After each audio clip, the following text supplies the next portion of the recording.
Sa basketball, malaking bagay talaga na shooter ka. Tulad nila James Yap, James Yap, hand up, so what? Jimmy Alapag, Alapag for a three. Bang! at iba pang mga PBA hotshots. At dito sa one-on-one tutorial, susubukan natin hasain ang inyong mga shooting skills katulad ng inyong mga PBA idols.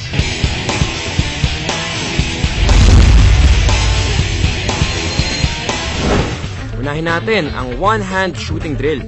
Napaka-basic, pero ito ang magko-correct ng ating follow-through para masanay tayo sa tamang pag-shoot. Using one hand lang.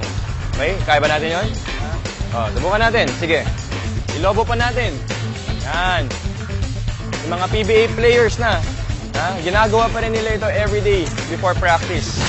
Ito naman ang bench shooting, kung saan ang player ay magsushoot habang nakaupo. Yung purpose nito, para lumakas yung pulso natin.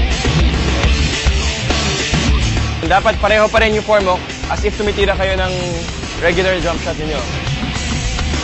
Ngayon, gagawa tayo ng isang shooting drill na pwede mo gawin kahit mag-isa ka lang para ma-improve yung shooting mo. Ang tawag dito ay Nash drill. Steve Nash shooting drill. Yun na. Rebound ka agad. Sprint to another spot, kahit saan. Sprint tayo sa next spot, tira ulit.